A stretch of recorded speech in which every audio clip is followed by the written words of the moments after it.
c'est Marianne et aujourd'hui on se retrouve dans une des dernières vidéos je pense qui va parler du sujet mariage et on va parler de ce que j'aurais aimé savoir avant de me marier. Alors je parle pas de ce que j'aurais aimé savoir avant de me marier dans le sens relationnel etc. C'est vraiment juste par rapport à l'organisation du mariage. Pour débuter cette vidéo on va parler d'un sujet qui est très excitant qui est le fait de trouver sa robe de mariée. Petit conseil pour les essayages, et ça c'est quelque chose qu'on ne précise pas forcément quand on prend rendez-vous dans un showroom, c'est qu'il faut que vous veniez avec votre paire de chaussures pour le mariage. Si jamais vous l'avez pas encore trouvé, pas de panique, prenez juste une hauteur de talon qui sera la hauteur de talon que vous souhaitez pour le jour J. Maintenant je vais vous parler de mon expérience d'essayage. J'ai été dans deux showrooms différents. Le premier c'était une créatrice qui est basée à Bordeaux mais qui fait de temps en temps des petits allers-retours à Paris. Quand j'ai trouvé cette créatrice, j'avais d'abord craqué sur cette robe que je trouvais trop choupie, un petit peu fantaisie avec les petites étoiles et tant que j'étais là sur place, j'en ai profité aussi pour commencer à essayer des robes un petit peu plus de cérémonie religieuse. Donc j'en ai essayé plusieurs qui sont dans des styles peut-être assez éloignés de ce que je recherchais mais chacune avait leur charme et elles étaient toutes très jolies, c'était vraiment de belles créations. Mais j'ai pas trouvé tout à fait mon bonheur là-bas bien que les dernières que j'ai essayées étaient un petit peu plus proche de ce que j'avais en tête. Donc le fait de faire cette première session d'essayage, ça m'a aiguillé un petit peu, donc c'était pas mal. Et puis après, j'ai fait ma deuxième session d'essayage dans un autre showroom qui s'appelle Dream Dress. Donc j'ai essayé la première robe. Donc comme vous pouvez le voir, là je suis vraiment partie sur une robe avec beaucoup plus de volume, avec un effet bustier, quelque chose d'assez volumineux, donc c'était un bon premier essayage, mais j'ai pas eu un coup de cœur.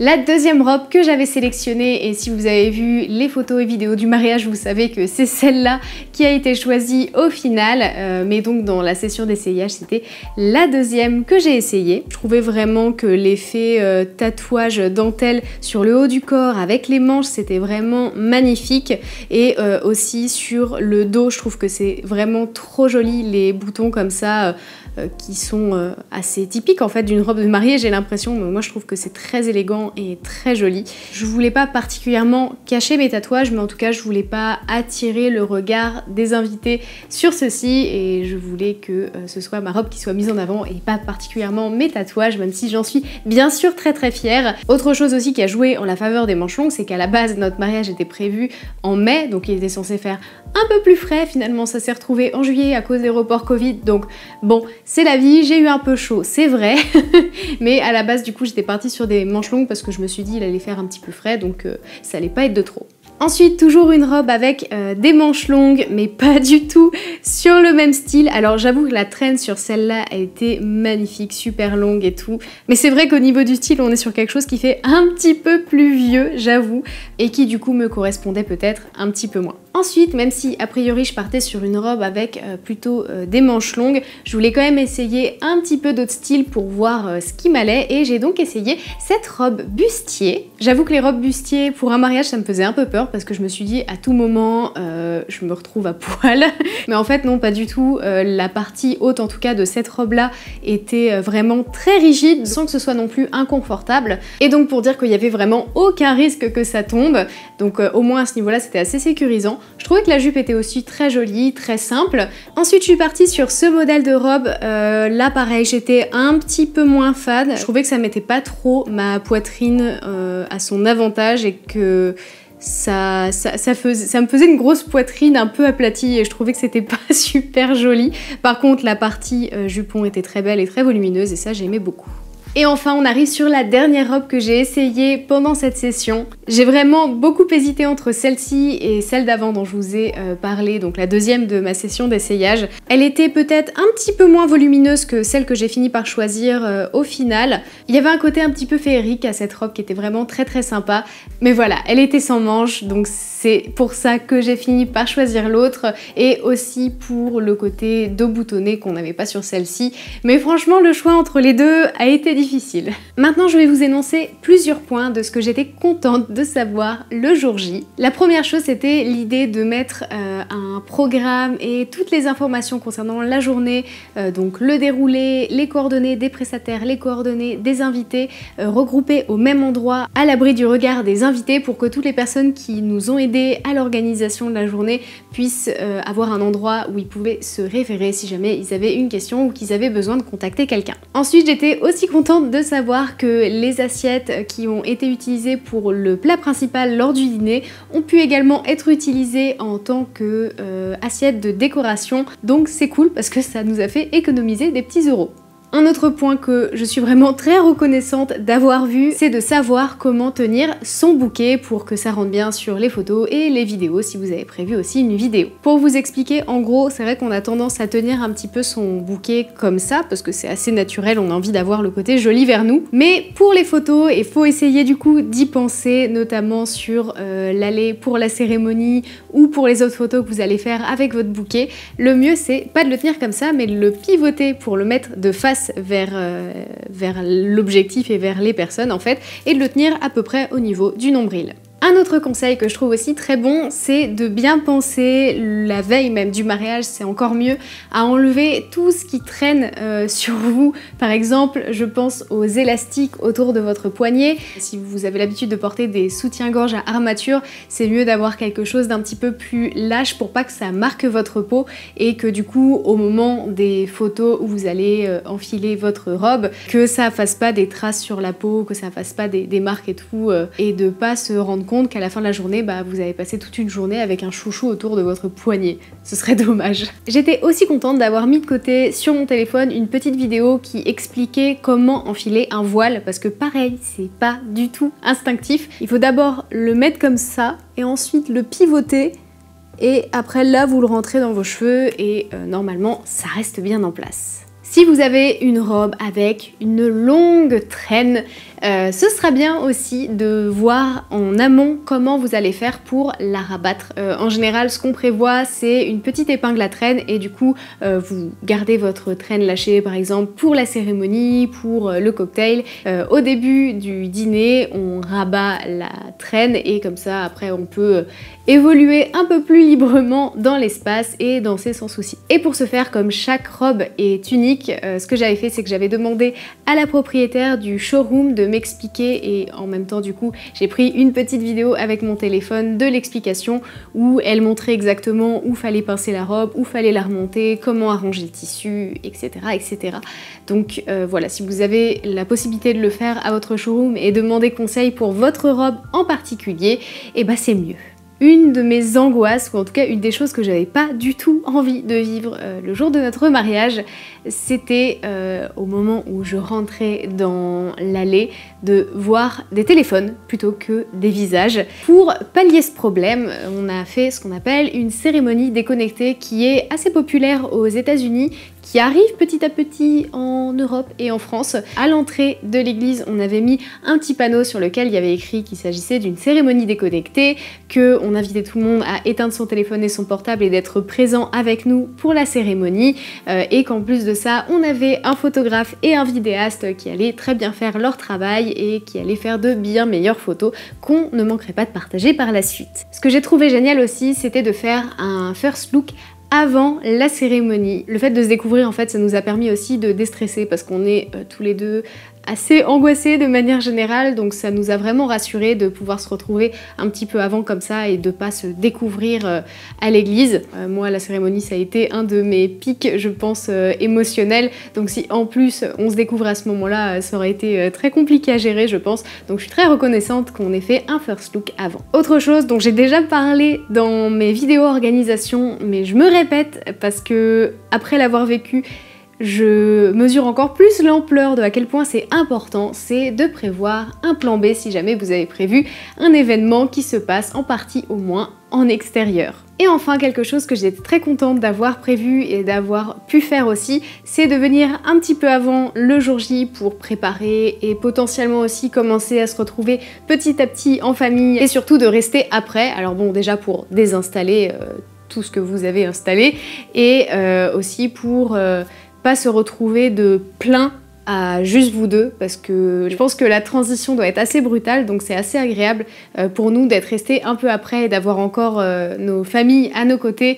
Ça a fait une sortie des festivités plus progressive, plus douce et plus agréable pour nous et pour notre morale. Maintenant, parce que c'est important aussi d'en parler et peut-être que ça peut vous aider aussi, je vais vous énoncer la liste de mes légers regrets. Alors déjà, après avoir changé 3 fois de date du jour J, j'avoue que j'étais un peu dégoûtée de reporter en plein mois de juillet et de se retrouver avec une météo franchement pas ouf, des averses, de la canicule pour la préparation. C'était un petit peu compliqué, mais bon, malheureusement, ça c'est le genre de choses qu'on peut pas trop prévoir et sur lesquelles on n'a pas du tout de contrôle. Ensuite, je suis un petit peu déçue de ne pas avoir missionné officiellement quelqu'un pour replacer mon voile pendant la cérémonie. C'est quelque chose que j'essayais de faire toute seule, donc quand ma famille ou mes proches me voyaient un peu galérer, ils le remettaient, mais juste ils le repassaient par-dessus. Moi je voulais que quelqu'un le remette bien, mais j'avais pas du tout été claire sur ce que je voulais. Je sais pas, dans ma tête c'était instinctif, parce que tous les mariages auxquels j'ai participé, j'ai l'impression que les proches de la mariée faisaient ça assez instinctivement. Ça n'a pas été mon cas du tout, donc bon, n'hésitez pas à prévoir quelqu'un pour cette mission si jamais c'est important pour vous. Ensuite pour les fleurs, globalement notre fleuriste a fait un travail de ouf, elle a vraiment respecté à la lettre ce que j'avais demandé, sauf une petite chose. On avait convenu qu'une partie des ornements qui étaient présents sur l'autel à l'église allait être remis après la cérémonie sur la cheminée sur laquelle il y avait aussi les plans de table pour que les invités puissent trouver où ils allaient être assis à table. Vers la fin je crois du cocktail que je me suis rendu compte qu'il n'y était pas, donc juste je l'ai remarqué et je me suis dit ah bon, c'est pas grave, tant pis, personne ne le sait à part moi, donc passons à autre chose. Autre chose aussi, et ça je m'en suis rendu compte, mais vraiment après le mariage, genre vraiment longtemps après, en parlant avec Pierre-Alain, en fait on avait convenu avec notre traiteur pendant le cocktail qu'ils allaient mettre à disposition une petite bouteille de crème de cassis pour pouvoir faire des kyrs. Elle n'était pas visible des invités et je pense que personne n'a pu profiter de ce kyr, alors que j'étais trop contente de me dire qu'on allait pouvoir avoir des kyrs le jour de notre mariage, mais j'ai pas du tout pensé à en demander et à informer les invités. Donc il y avait une bouteille de crème de cassis qui était sûrement là, planquée, mais qui n'a jamais été utilisée. Forcément, avec ces soucis de météo, ça veut dire qu'on n'a pas eu le droit à notre golden hour. Ça, j'avoue que j'étais assez triste aussi de pas avoir du tout ce moment-là dans notre journée parce qu'on avait prévu plein de trucs hyper chouettes avec notre photographe Tristan. Après, on s'est rattrapé sur d'autres photos très stylées qu'on a pris plus tard dans la soirée que je trouve absolument magnifique et très originale pour le coup.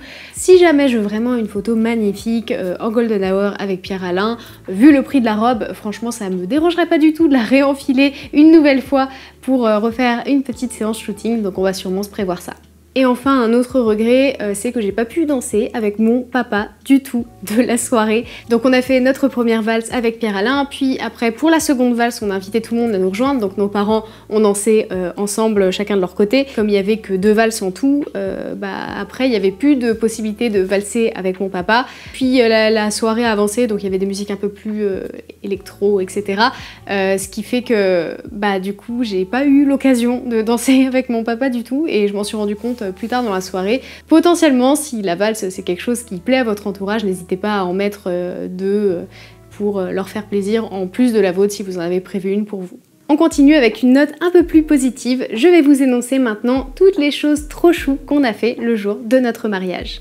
Le matin, donc, je me suis préparée avec mes témoins. Ensuite, mes parents sont venus me découvrir avec aussi ma grand-mère et c'est eux qui ont enfilé mon voile. Et en plus de ça, pour la cérémonie, donc j'avais prévu être au bras de mon papa et de ma maman. Malheureusement, l'allée de l'église était trop étroite, donc on tenait qu'à 2 avec ma robe qui prenait quand même pas mal de place. Du coup, je suis quand même allée dans l'église au bras juste de mon papa et ma maman était juste derrière moi avec ma grand-mère en tant que demoiselle d'honneur. Et ça, je trouvais ça choupi aussi.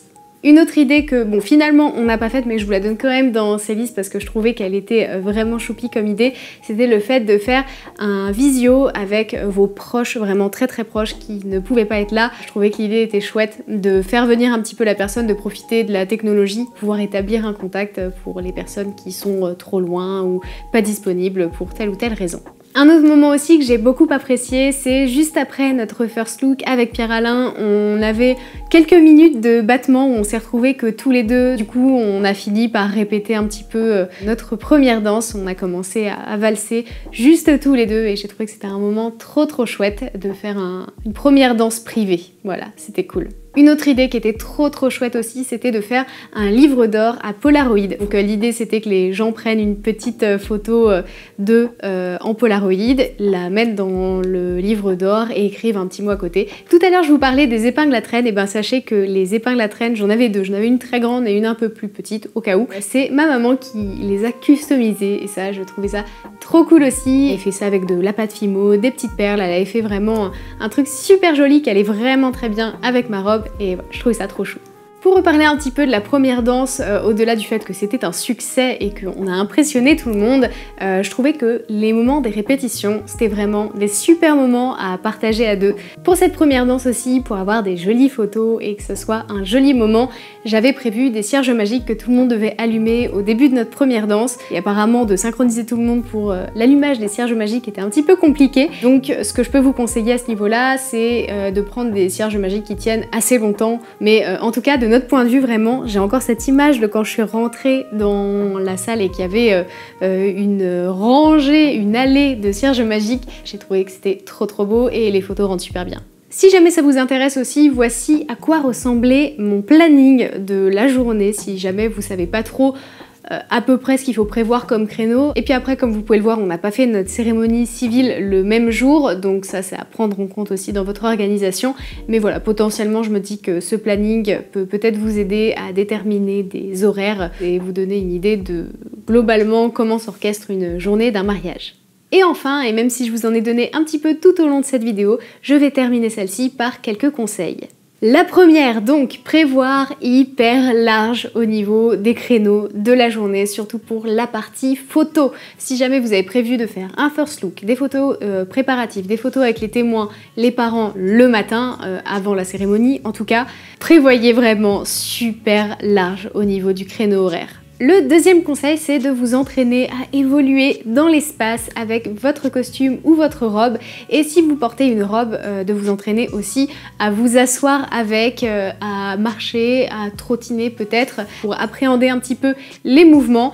Le truc à retenir, si vous avez une robe avec une traîne, et si vous avez une robe avec un minimum de longueur de toute façon, faut jamais reculer. Voilà, ça c'est le conseil number one. Le troisième conseil, c'est de regarder comment on fait pour faire pipi avec une robe de mariée. C'est un truc tout bête, mais c'est pas du tout instinctif quand on se retrouve face aux toilettes. Donc si vous pouvez étudier un petit peu la question en amont, c'est pas mal, mais de toute façon, attendez-vous à avoir besoin d'assistance. Si vous faites un long trajet avant d'arriver sur le lieu de réception, je vous conseille aussi d'amener un défroisseur qui peut être utile autant pour vous que peut-être vos témoins qui vont en avoir besoin aussi. Et si jamais vous avez prévu donc de défroisser costume et robe, faites-le la veille parce que croyez-moi, le matin, vous n'aurez pas le temps du tout de penser à ça.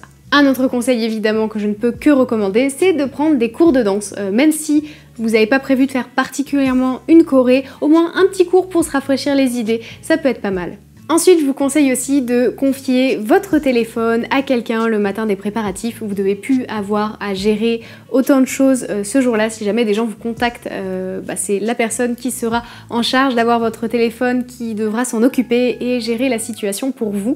Et éventuellement aussi, et je trouvais que l'idée était cool, c'était de mettre votre planning de la journée, tout le programme sur le fond d'écran. Je vous conseille aussi de prévoir une boîte dans laquelle vous allez mettre tous les accessoires qui pourraient être utiles aux photographes pour faire des jolies photos un petit peu mises en scène de tous les petits détails. Donc je pense par exemple aux alliances, l'écrin, le voile, le nœud papillon ou la cravate. Voilà, tous ces petits détails, vous les regroupez à un même endroit et ce sera plus pratique pour lui de faire une belle mise en scène.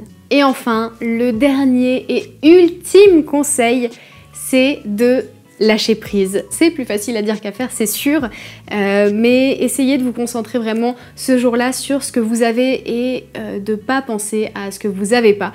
Ça vous permettra de passer une journée beaucoup plus agréable et beaucoup plus chouette, d'être beaucoup plus heureux que si vous vous concentrez sur ce qui va pas, parce que quand on se concentre sur ce qui va pas, en général l'humeur et l'empathie derrière. Donc voilà, mon conseil, et je pense le conseil le plus important, c'est vraiment de lâcher prise. Et voilà, on arrive à la fin de cette vidéo. Elle aurait été un petit peu plus longue peut-être que ce que j'avais pensé, mais j'avais pas mal de petites choses à dire, donc j'espère que vous avez trouvé tout ça pertinent. Si jamais vous avez d'autres questions sur le déroulé de notre journée, des questions un peu plus globales sur l'organisation, n'importe quoi, n'hésitez pas, je me ferai une joie de vous aider et de vous répondre dans l'espace commentaire. J'espère que vous avez trouvé cette vidéo utile, que vous soyez en train de préparer votre mariage ou pas du tout, et que du coup vous avez passé quand même un bon moment en ma compagnie. Merci beaucoup d'avoir regardé cette vidéo et je vous dis à la semaine prochaine pour la prochaine vidéo.